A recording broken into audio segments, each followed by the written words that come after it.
dimulai.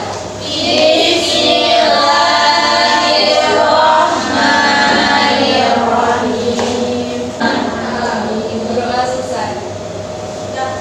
Hari ini ada yang tidak hadir? Ada. Kenapa sih Tasya? Sakit. Semoga diberikan kesembuhan supaya minggu depan dapat melakukan pembelajaran dengan kita lagi ya. Kalau si Amel kenapa? Ada lomba ya, Bu? Lomba dia. Oh, semoga bisa menang ya. Kita doain sama-sama. Amin. Amin. Oke, sebelum itu di sini ada yang suka main badminton nggak? Ada saya. Suka main badminton? Suka. Gimana? Waktu main badminton tuh gimana? Ada yang suka main bola voli? Nggak suka? Nggak bisa. Tapi kalau main nggak? Gimana waktu pukul bola voli? Dari bawah dia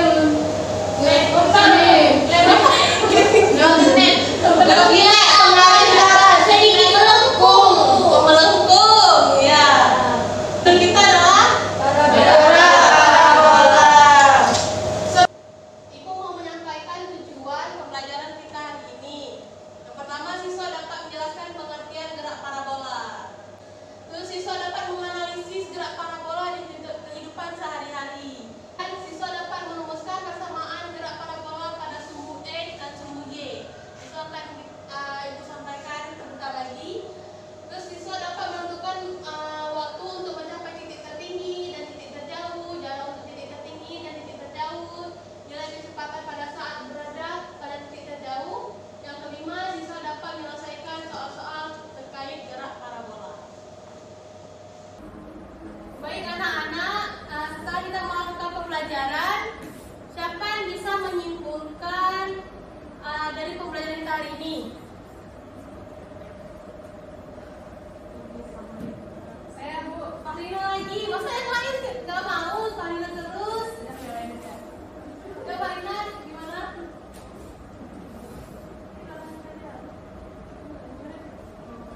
Jadi, kesimpulan yang kita dapatkan dari pembelajaran gerak parabola ini, bahwasanya satu, gerak parabola merupakan gabungan dari gerak lurus beraturan dan gerak lurus berubah beraturan.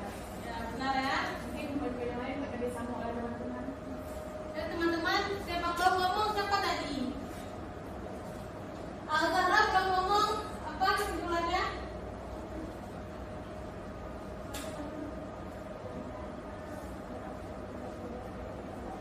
Ternyata adapun penerapan dalam kehidupan sehari-hari gerak parabola ini ada di dalam olahraga, yaitu basket, badminton, dan volley.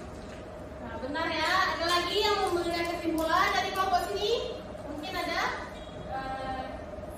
Berdasarkan berdasarkan hasil percobaan kita tadi juga dapat kita ambil kesimpulan perbedaan sudut itu dapat mempengaruhi titik tertingginya, waktu maksimum, sama jarak terjauhnya. Semakin besar sudutnya, maka jaraknya semakin kecil, waktu yang dibutuhkannya semakin besar, dan titik maksimumnya itu semakin besar. Ya, baik sekali ya, Anissa. Dan kelompok sini belum? Seorang coba, Siti.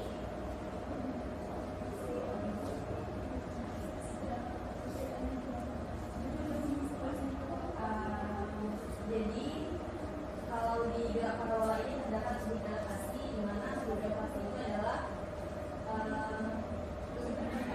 sudut antara sumbu X dengan jarak lintasannya. Baik, terima kasih. Tepuk tangan untuk kita semua. Jangan lupa terus belajar di rumah lagi ya.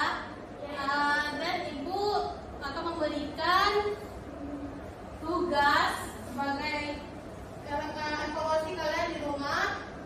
Ini ya soal latihannya. Minggu depan dikumpulkan. Soalnya ada 6. Ini masing-masing ya. Coba kalian kerjakan soal ini. Baik, ada yang ingin ditanyakan? Ada, Bu. Ibu ulangi lagi, gerak parabola ini gabungan dari GLB dan GLBB ya. Dan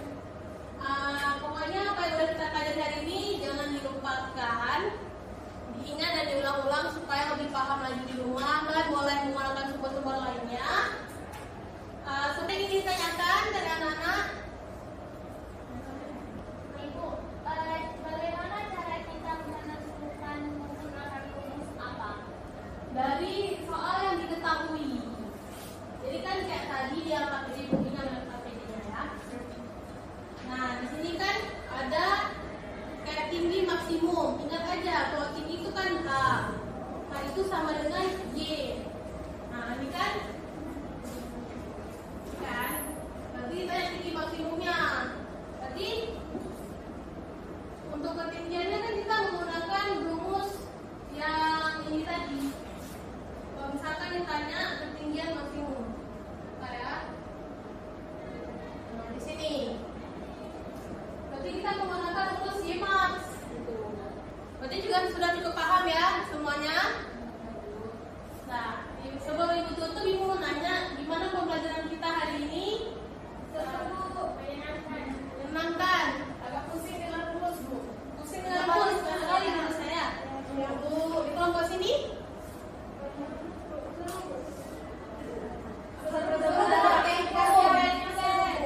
Seru. Berarti alhamdulillah. Nah, sebelum ibu menutup pembelajaran, ada baiknya kita berdoa. Tolong ketua kelas untuk memimpin doa.